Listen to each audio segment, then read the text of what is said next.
Ignite your curiosity with Austin Next. We're watching Austin transform from a thriving ecosystem into a global superstar.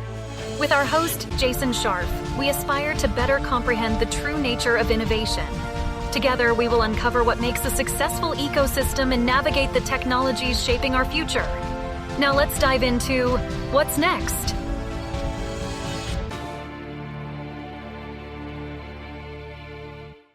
Can the stories we tell shape the future we build? That is the central question of my conversation with writer Devon Eriksen and author of Theft of Fire. We discuss the link between science fiction and innovation, the good, bad, and the ugly of the publishing industry, and the choice humanity is facing. Definitely no small or light topics here. Devon grew up surrounded by images of space brought home to him by his father, an engineer at JPL. He is a lifelong reader with a particular fondness for classics from the golden age of science fiction, such as A Mote in God's Eye and Ringworld. After decades as a software engineer, Devon began writing stories with a single overarching goal: give the reader something to love. A resident of Chattanooga, Tennessee, Devon independently published his first novel, Theft of Fire, at the end of 2023. His character-driven hard science fiction has now been read and loved by bus drivers, asteroid scientists, welders, Space Force engineers, retired middle school English teachers, software titans like John Carmack, Eric S. Raymond, and John Walker, and many more varieties of science fiction fans. It has been awarded the Atomic Rockets Seal of Approval, nominated for the Libertarian Futurist Society's Prometheus Award for Best Novel, and is a Dragon Award finalist. Devon, welcome to Austin Next. Well, thank you for having me on.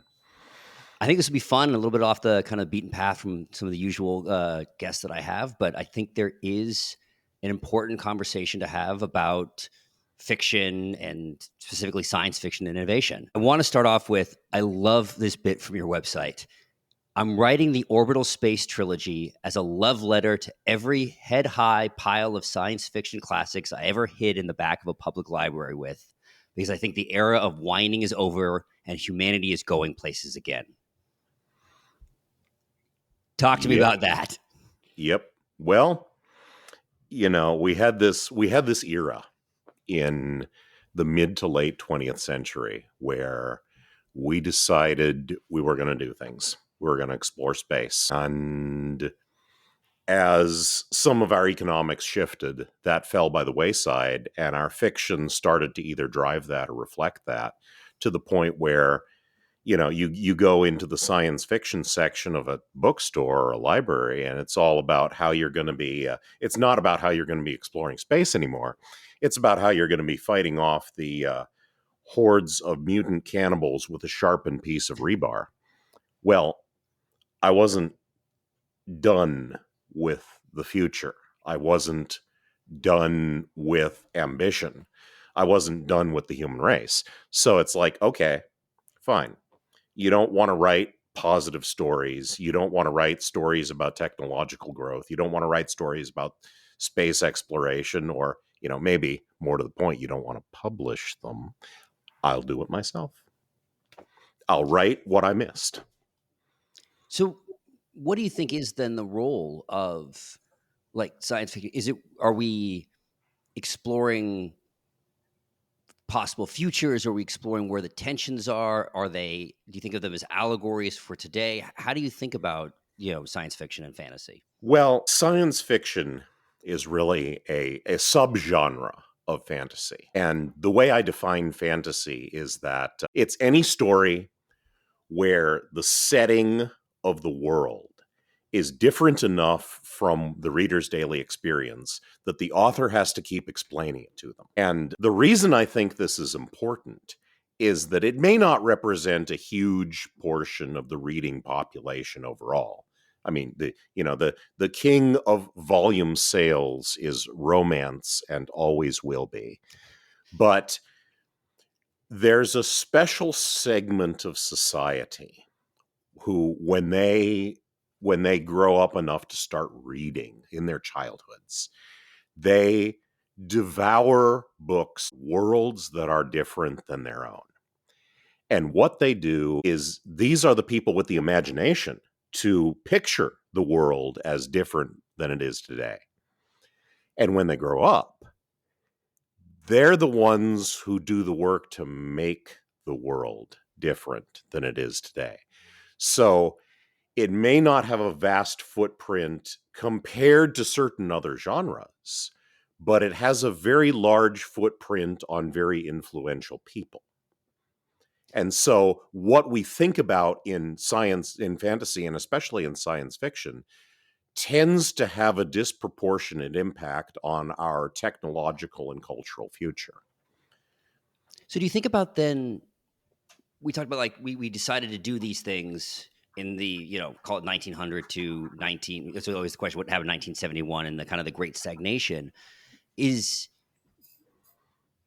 our stories changed, or do we stop thinking about the horizon? I mean, we talked about, we landed on the moon and then stopped. Yeah. So Yeah. Well, to be blunt, it's political. The boomers came of age and started voting for socialism. And our economy declined. We went off the gold standard. We our society, we started to acquire this sense that we were in a society in decline because our economy started doing worse and worse, and our infrastructure started to decay, and the social order started to decay. Now, you could spend hours and hours talking about this, but a society's stories, stories are the DNA of culture, and they both reflect what the culture thinks and drive what the culture thinks. So it's this self-reinforcing feedback process. Mhm. And we started having people published more by sort of the Manhattan-based publishing industry, who were writing about how society was going to collapse and how the direction we were going was a bad one, and the apocalypse was inevitable, and they were interested in dystopias, they were interested in post-apocalyptic fiction. And I think that has an effect, people reading this stuff. I think the brain doesn't always know the difference between fantasy and reality. So we started having this sense that we were a culture in decline. So when you think about it's funny. I've always, you point the post. I've never been attracted to the post-apocalyptic genre. Yeah. It also feels very repetitive Yeah. in many ways, and especially then. And not to say there aren't good stories, but a lot of times then it becomes more allegorical to us, Yeah. because in many ways you have whether it's the zombies or the whatever, and then it's how we're tearing each other apart. Yeah. When you think about the more techno optimist, techno forward, I don't know what term you'd like to use, where do you see the hero's journey and the tension and the villain arcs, right? Like how do you think of, because obviously we still need tension and challenges in those types of stories. Where do you place them? Is it the ones holding us back? Is it the challenge of the breaking through the technical challenge itself and building? How do you craft those kind of stories? Well, if you boil the idea of conflict in a story down enough, it always kind of boils down to the same thing. What do your characters want? Why can't they have it? And why can't they have it is what the conflict is. Sometimes that's a villain, sometimes that's an obstacle, sometimes that's themselves. But so long as there is a protagonist that readers care about, and they have a goal, and there's something in between them and their goal, and they're going to do something about it, you have a story. I think that we could spend all day listing the challenges of becoming a multi-planetary and multi-stellar civilization, which is what we have to do if we want to survive in the long run. So, any one of these challenges can become a story. And even if you want more, one of these more familiar types of stories with a villain, you know, human beings are still going to be human beings until we start tampering with ourselves. And, when we go out into space, we're going to be human beings in space, and we're going to act like human beings in space. So the potential for stories does not lessen in any way. In fact, it vastly magnifies when we have more territory to explore and more possibilities to encounter. What do you think about the shift, or at least the shift that I perceive, and then just coming back to this, in the nature of the waves of books? So what I mean in this case is you had like the Asimovs and that era, which felt to me very broad idea driven. Like the Yeah. Foundation series didn't seem to me as much character driven as much as idea driven. And then now when we talk about the people who are focusing on I hear references of like the Star Trek Tricorder or Diamond Age Primer, we're a lot more focused on the individual technologies are what our people are latching onto within these. Is it this? Are we thinking differently from those eras? Why do we see, the concepts from that one era and the technologies in another era are what are driving people? Well, since the Manhattan-based publishing industry dropped the ball, where we had a period where it was all sort of slop, sort of Marxist slop, but we're experiencing a resurgence now due to independent publishing and some very excellent small presses. And what's happening as we resuscitate science fiction is that we're recapitulating in sort of a mixed form the evolution of science fiction. It started with this very sort of pulp science adventure, Tom Swift and Doc Savage, Man of Bronze, and these sort of pulp adventures, which the science and engineering almost as props for an adventure story. And then even in that era, you had some more idea driven stories like H.G. Wells and Jules Verne and this kind of thing. And then we got into this era of big idea science fiction.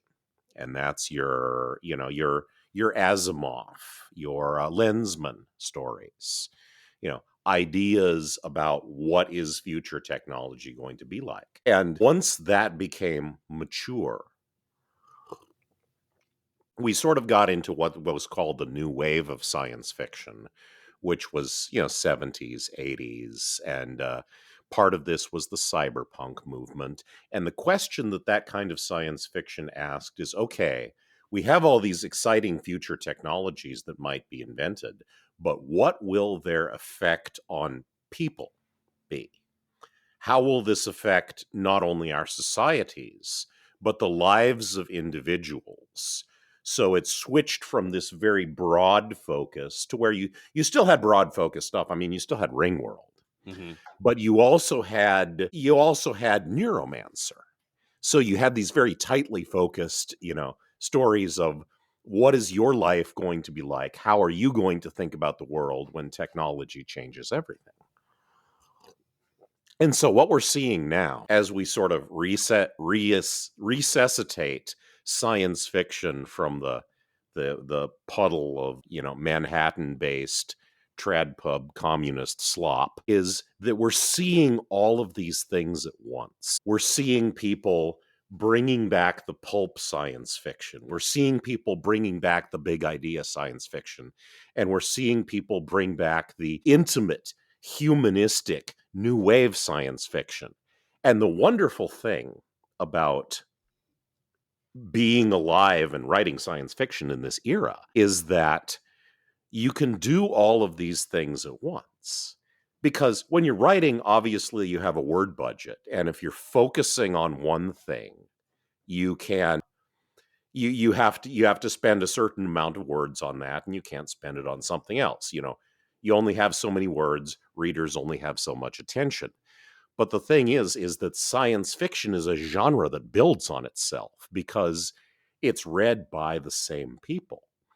And even people who don't read science fiction, they absorb the science fictional notions from cultural, from the cultural zeitgeist, as it were.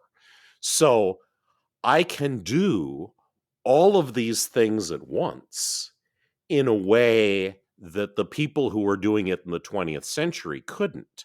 Because when William Gibson is talking about cybernetic implants in 1984, he needs to introduce the concept to the reader. When Walter John Williams is writing Hardwired and Voice of the Whirlwind, you need to spend some time on that. But when I'm writing Theft of Fire, I can then draw on the world that this built and say, okay, this is a neural lace implant, and I just need to say a few things about, he's reading his email on it. It has a augmented reality overlay where he's looking at stuff, and he has a cybernetic eye, and he's tuning it to thermal infrared to see in the dark, and all of this stuff is familiar territory. So you can use it as a Lego block to build something else instead of having to make it the point of your story. So there's a lot of exciting possibilities there.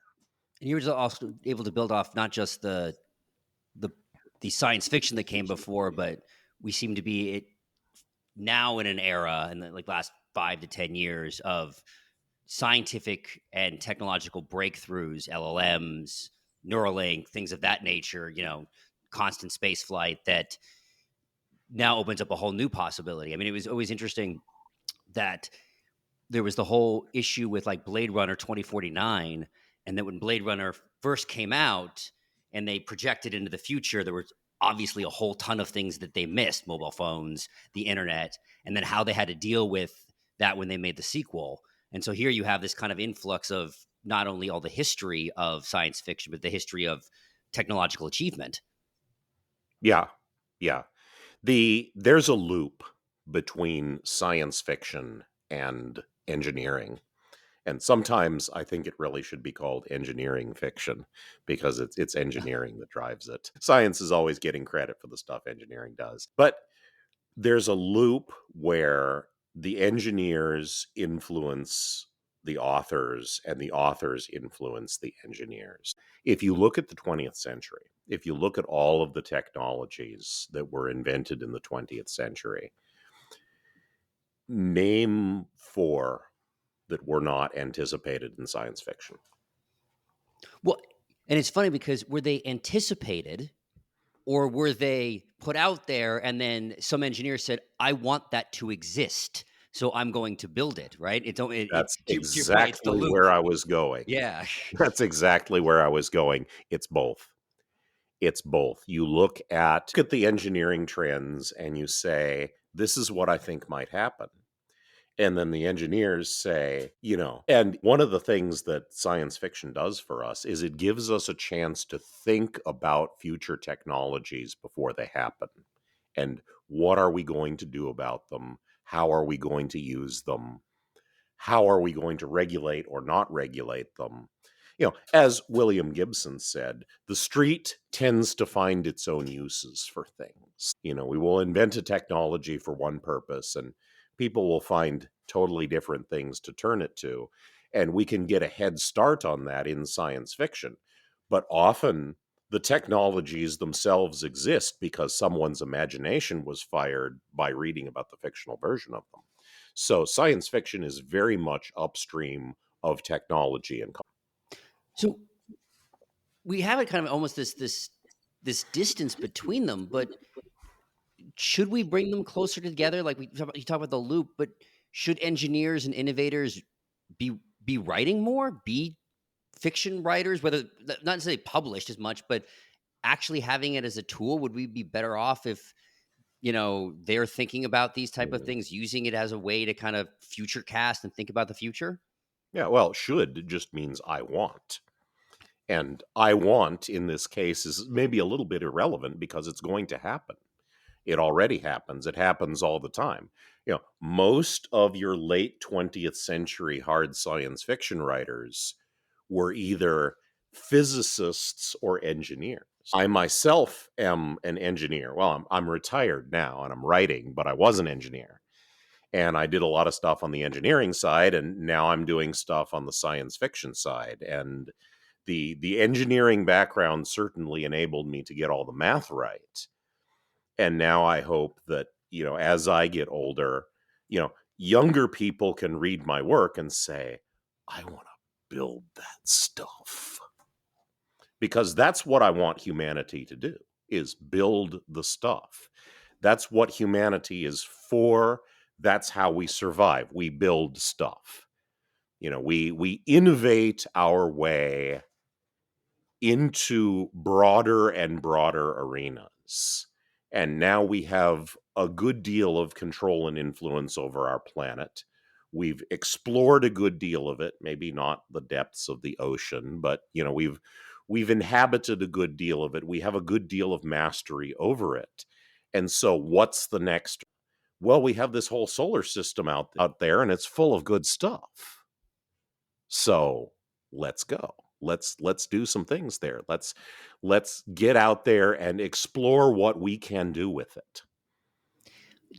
Do you think I want to go back to the statement that you said where, and obviously the numbers play out that like romance is the highest, genre in the book, and science fiction is a smaller one. But I think of like Dune 2 did amazing, right? And was an amazing movie, right?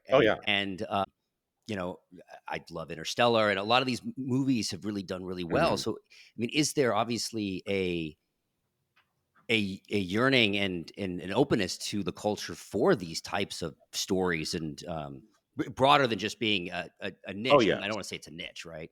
Yeah. It's not a niche. It's big. It's only small compared to romance. You write some good science fiction, you can sell millions of copies.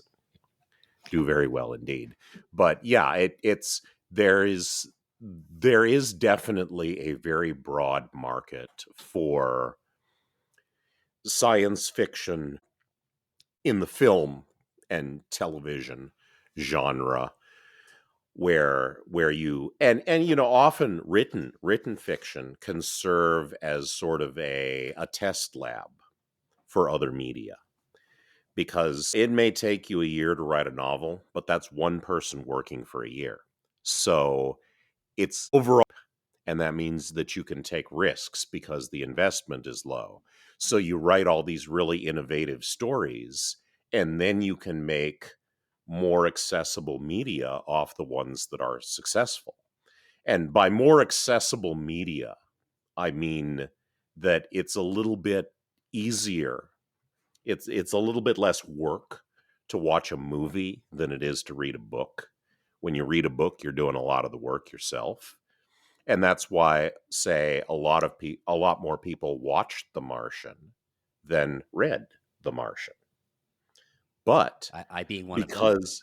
because you have the book, it allows you to say, okay, we've got something here, so we can pick the good ones and translate them into the more expensive media. And again, like Manhattan Trad Pub, Hollywood has become somewhat Marxist. But again, like Manhattan Trad Pub, Hollywood is no longer strictly necessary. Have you seen Godzilla -1? I have not. I've heard a lot of great things about I it. highly recommend it. But the point here is that was as visually good as a Hollywood blockbuster. It had an excellent script. It had a real story.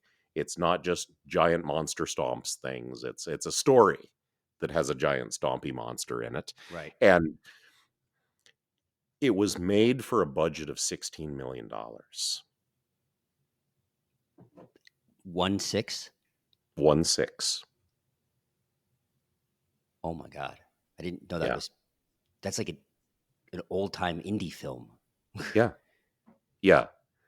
The world has changed. The technology has changed. So in the future, we're going to see more not AI generated stuff. That's not as controllable as people think. But we're going to see more AI assisted tools which multiply the productivity art and animation professionals. So you can have this entire animation studio in a box. And, if you want to make a movie, if you wanted to make a movie, you used to have to go to Hollywood and pitch an idea. And, they're going to have a $200 to $300 million budget. And, because they're investing so much money, most of which their friends are pocketing, it's very corrupt. Yeah. But because they're investing so much money, they want a great deal of creative control, and it sort of turns things into slop again. But in the future, what you do is you say, okay, I'm going to make an animated series of this intellectual property that I have control of. And I don't need to go pitch an idea to Hollywood if I only need $5 to $10 million. I'm going to go talk to investors myself and say, hey, we're raising money to make a series of this. Here are the book sales, which proves there's an audience. And you take that $5 to $10 million, you hire a bunch of animators and voice actors and sound people and so forth, and off you go. And then you've got this independently created series where we can pitch it to various platforms. So there's an indie market in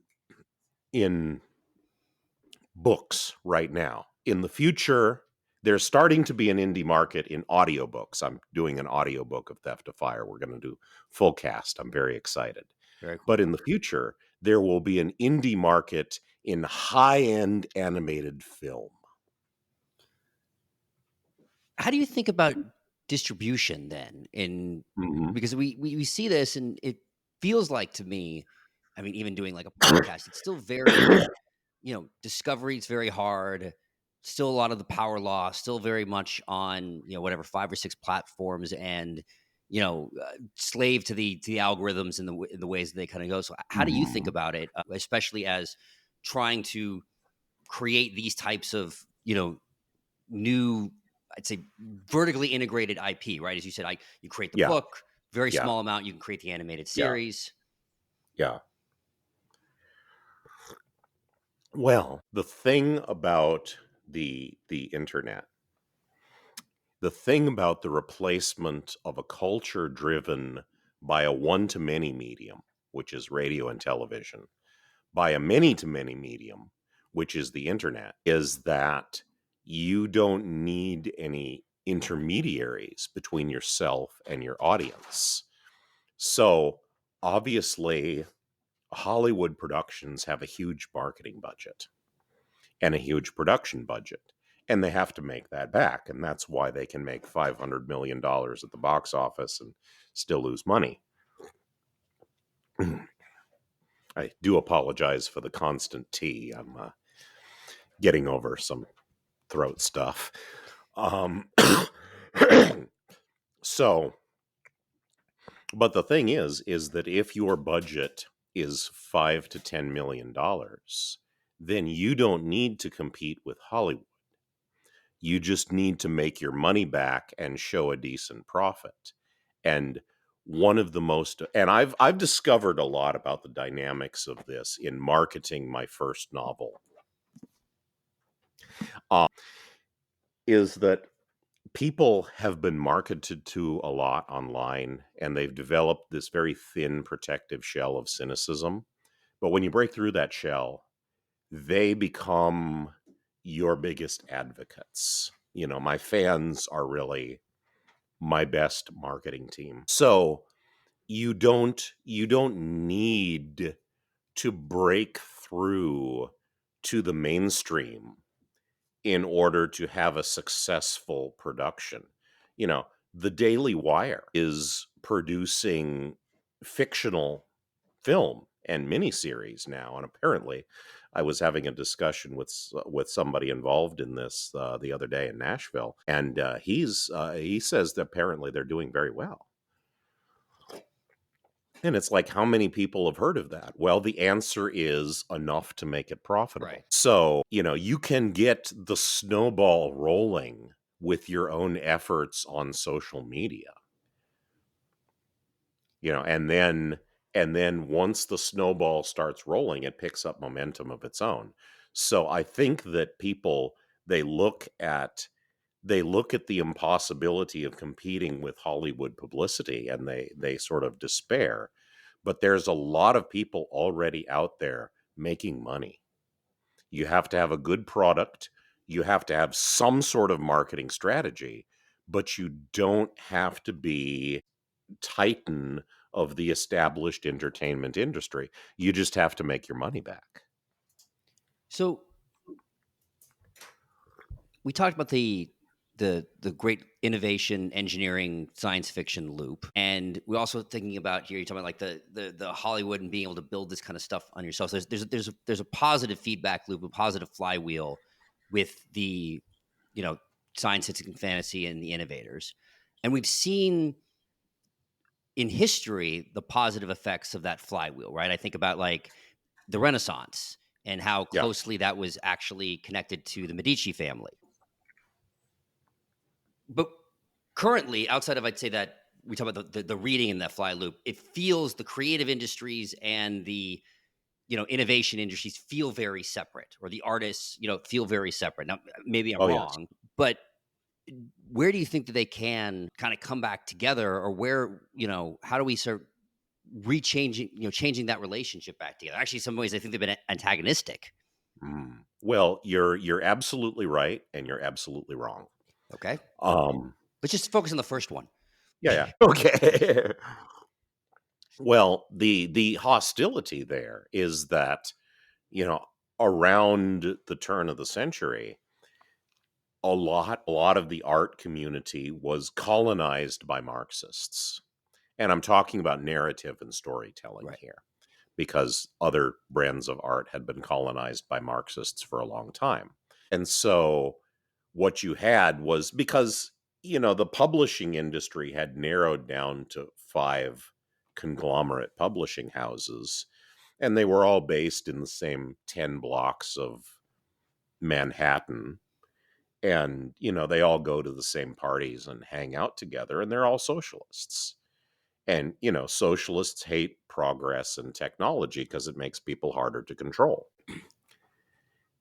You had them starting to publish these stories, and, on the other coast, starting to film these stories where every story about technology was a lecture on the bad consequences and the evils of tech innovation, and how billionaires were all icky, evil people. And of course, technologists are not going to be sympathetic to an industry that seems to do nothing but lecture them. So, of course, there was a divide. And that divide still remains, and it will widen perpetually. But that divide is not between art and engineering. It's between the tech industry, Manhattan Trad Pub, and Hollywood. So when you have these indie authors and indie filmmakers, and the indie audiobook industry, and all of these new sources of stories, we're not interested in lecturing Elon Musk about how he shouldn't build rockets because last launch destroyed 5 birds' nests. Oh no, come on, it was 9. Oh, 9 birds' nests. Well, and for those of you who are not familiar with this, no, I am not making this up. That is the real headline that they ran with. These people are insane. So, we're not interested in giving those kinds of lectures.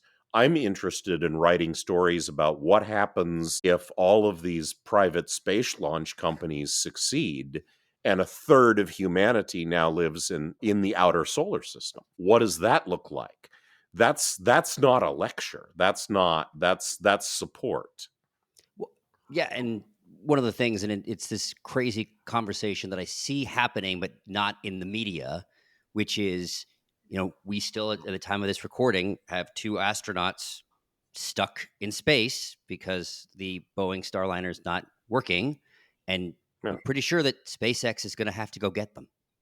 Yeah. Yeah. Well, that's what happens when you have these sort of giant dinosaur corporations being contracted by the government to do things the old way. I've worked for Boeing, and I must say I was not impressed. Very process heavy, very bureaucratic, very ossified. To a certain extent, my job was to generate billable hours that the taxpayer would pay for. And what we're seeing now is these newer, hungrier companies. Again, I'll mention SpaceX because they're the major force here, where they're not really bound to bureaucratic processes, and they're not really interested in doing things the old way. What SpaceX is doing is they're applying software engineering methodology to hardware design. Move fast and break stuff. There was a moment. Yeah, I'm probably not going to ever get someone from Boeing on after saying this, but uh, this was, I don't know, within the last like 6 months, there was a headline from Boeing that was like, well, we can't make any contracts work that aren't cost plus. And my reaction to that was, that's a you problem. yeah, that's because you suck. You're not willing to gamble on yourselves. Hell, you guys can't even make aircraft anymore without the door falling off. Why should we be listening to you? What SpaceX is doing is it's like, okay, we could spend years and billions of dollars on formal verification projects, or we could just launch the thing and blow it up and collect a lot of data. Those launches they had where the rockets blew up, they were planning for the rockets to blow up. That was the plan all along. It's like, let's throw that shit up in the air and see how far it gets. Yeah, And it worked out great because now they're not blowing up anymore. It was funny. It was I was telling you this offline, but I'll say it's like, so the first way that I think you and I connected is I was listening for some reason. So you were on Jim O'Shaughnessy's Infinite Loops, which, by the way, I recommend to everybody. And for some reason, I just had it in the queue and hadn't listened to it, but just had it there. And it was the day of, I think, the 3rd or 4th Starship launch, and it was the headlines coming out of that launch were like, it doesn't explode this time, or headlines of such ridiculousness. Yeah. And that was the day I happened to be like, oh, I was driving out to an event, so I had enough time to kind of listen to to you and Jim talking, and it was just kind of that right moment and talking about the narratives and just going like, what are we doing?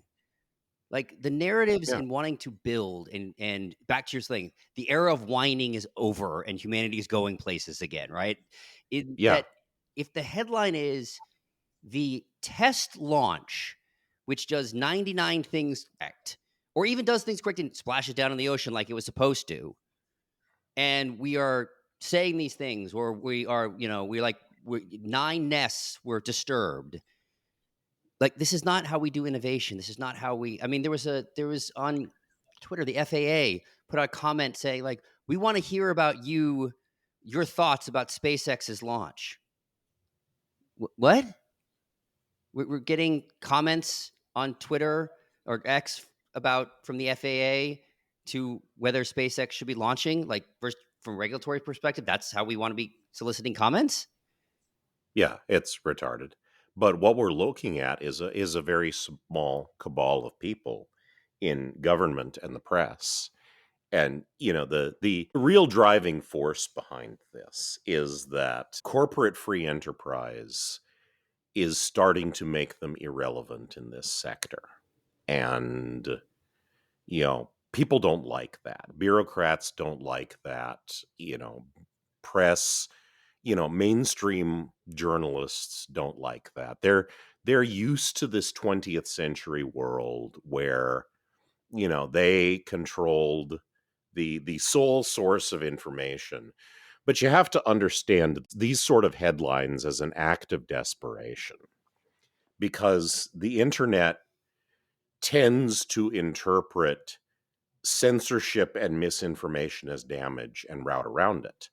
So, right now people are reading headlines about birds' nests being destroyed, but that's one narrative among.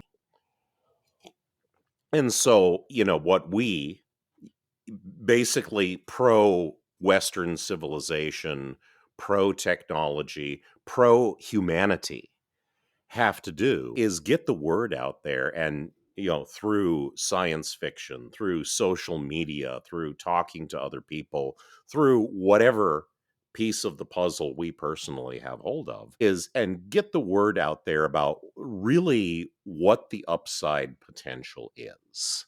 And I'd like to ramble about this for a moment because I think this is important. So there are some asteroids out there that are worth, I think one of them is $17 quadrillion in today's money, just in the minerals alone. And the number that big, it's like, what does that even mean? If you go out and you take that asteroid and you take it apart, do you get $17 quadrillion, which is greater than the value of the world economy? No, you don't. What you get is that the bottom falls out of the market price for all of these minerals. And all of a sudden, all these rare elements that are hard to extract on Earth, that are serving as a bottleneck on some of our technological processes, that bottleneck opens up and you have a second industrial revolution. You have you build nuclear plants in space and you have cheap energy and you have cheap materials, and now you're going to do most of your manufacturing in space. You don't have to bring a lot of people have said, oh, it's hard to bring this stuff back to Earth. You don't have to bring it back to Earth. You're not supposed to bring it back to Earth. There's nothing special about Earth except the fact that people like to live there. So only the consumer products need to come to Earth. All of your heavy industry can be moved to space. And then you have a breakthrough in productivity of many, many orders of magnitude. So in order to do that, you have to seed your technology stack in space. Right now, there's nothing out there. You don't have any tools in space. So you have to move the tools into space. You have the tools to build the tools to build the tools. And in order to do that, you need a certain amount of lift capacity to orbit. Well, that's what Starship is about. Mm-hmm. Starship is an order of magnitude leap in our capacity to lift mass to orbit. But after a certain amount of lifting mass to orbit, you start to be able to say, okay, we don't need to lift the next steps to orbit. We have enough tools outside the gravity well that we can start building our tech stack outside the gravity well. And this changes everything. So there is a huge upside here. There that makes the first industrial revolution look like a tiny blip. And I think people need to understand that when they're hearing fake, stupid news stories about birds' nests. Well, you look at those charts about the wealth and the health and longevity of people, of like you look at a GDP growth from like 1000 BC to today, and it has that like kink over like the last 200 years and just goes parabolic. And then to your point, capitalism, technology. Yeah, and your point is that's been the last 200 years, mostly driven by the industrial revolution, and you can imagine. Yeah. Like, we ain't seen nothing yet on that curve. Oh yeah. Yeah. Yeah. The notion, once we start mining asteroids and once we start extracting things from the solar system, once we start building things in zero G, once we're able to control that amount of resources, then it almost becomes hard to describe, because the upside becomes very unpredictable. I mean, what happens? Absurd wealth where we all have our own space mansions with robot butlers. Do we get to live 200, 300, 1,000 years? That may sound unrelated, but what that economy enables other kinds of basic research. All of a sudden you have resources to pour into unlocking and reprogramming the human genome. Who do you want to be today?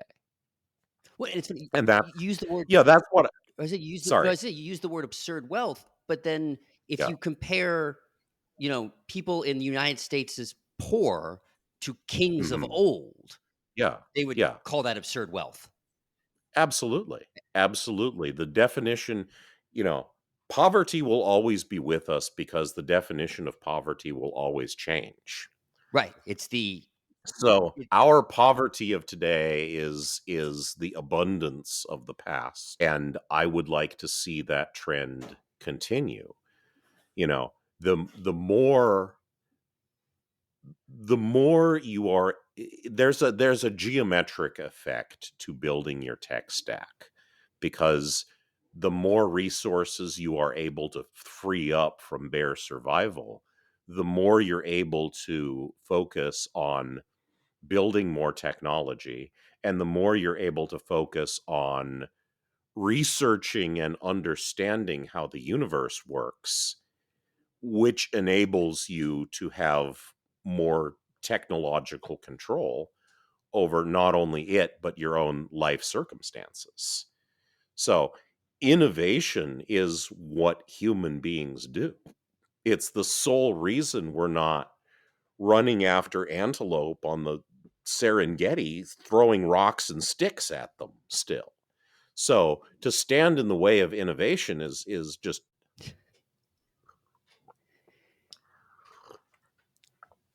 When we think of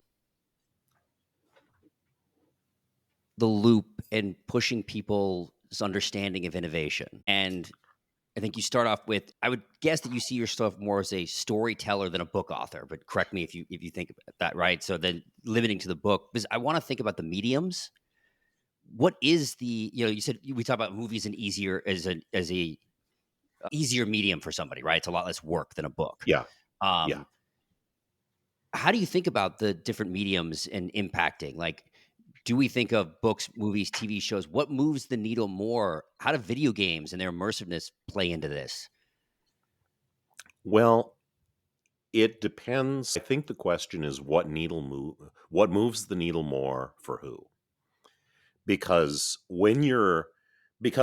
there's two groups that you really need to talk to if you're trying to drive, sustain, and create a culture of innovation. And the first group is the innovators themselves, the people who really have the talent and the inclination to grow up and be scientists and engineers and tech entrepreneurs.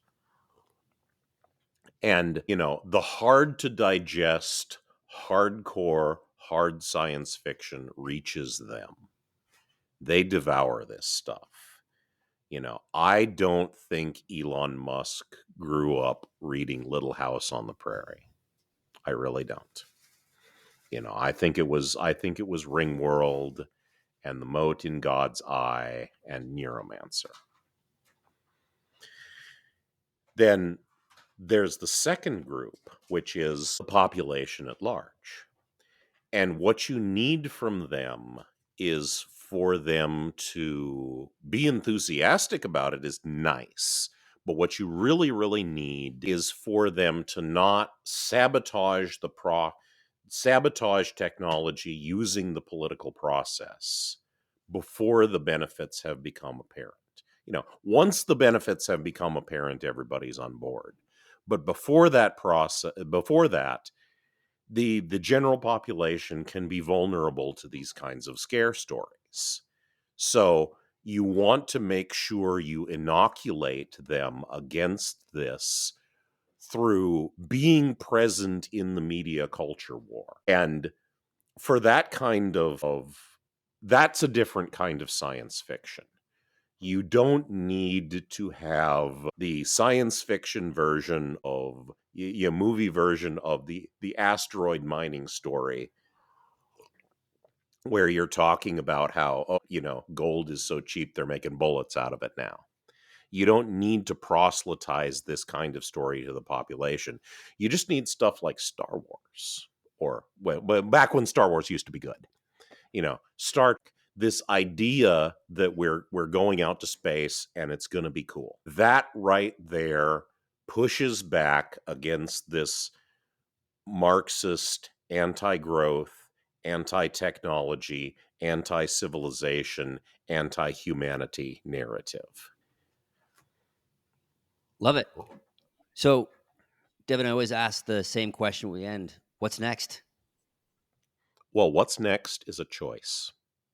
Humanity has a choice between sabotaging this new wave of innovation with the political process or benefiting from it and inheriting the stars. So personally, I am hopeful because the propaganda channels are only one voice among many now. I think that we are going to colonize the solar system. I think that is what is next. And I think what comes after that is everything. Also, what's next for you personally? Okay, so it's a double-barreled question. Okay.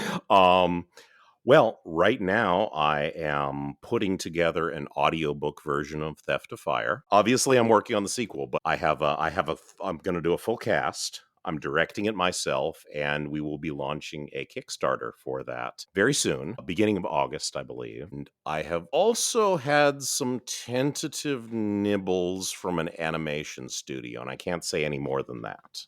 I can't say who, where, what, when, why, but there may be some exciting developments in sort of the next few years on that front. But that whole full stack author doing everything looks like it is possible and coming to fruition. Yeah. So watch this space. Exciting things may happen. Devon Eriksen, thank you so much for joining the podcast. Well, thank you for having me on. So what's next, Austin? We're glad you've joined us on this journey. Please subscribe at your favorite podcast catcher, leave us a review, and let your colleagues know about us. This will help us grow the podcast and continue bringing you unique interviews and insights. Thanks again for listening, and see you soon.